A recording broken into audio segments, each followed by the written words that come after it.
So raise your hand if you would consider yourself a liberal-minded person. And keep your hand raised if you consider yourself a supporter of the Black Lives Matter movement.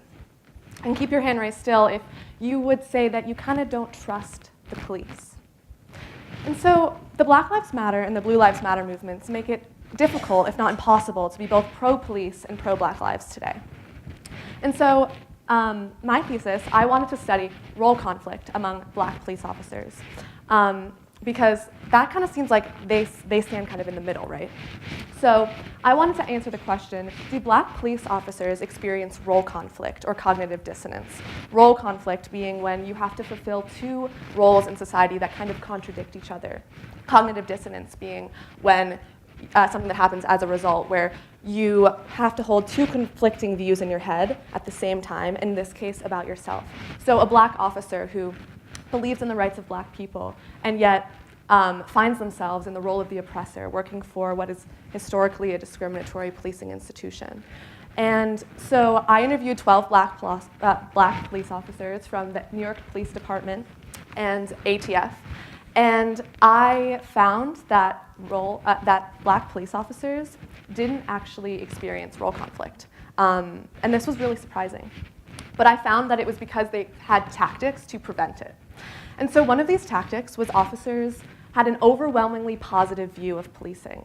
And it wasn't always that way. So you can imagine one officer grew up in a predominantly Black neighborhood, and he grew up hating the police. He used to be interrogated by them and would be chased down the street if he tried to run away. They would beat him up and leave him.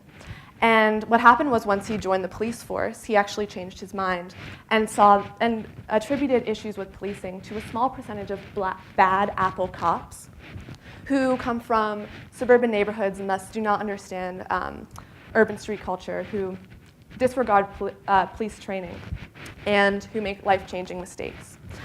And the other percent of cops are actually the ones that are responding to your 911 calls, saving your life while risking theirs. And this is difficult to do if the public doesn't trust you. So one officer told me a story of a time that she had to knock down the door of someone under arrest. And when she asked him why he didn't just open the door, he said, "I wanted to put my pants on because I was afraid you would take me out naked." And so she realized that that has probably happened to him before. So she makes an effort to really try to use compassion, respect, to ask him about his life, to ask him if he wants anything to eat, if he needs anything. And that's another tactic she uses. So these are just two examples, but I think that using the experiences of Black police officers, perhaps you don't have to, it's not impossible to be both pro-police and pro-Black lives. Thank you.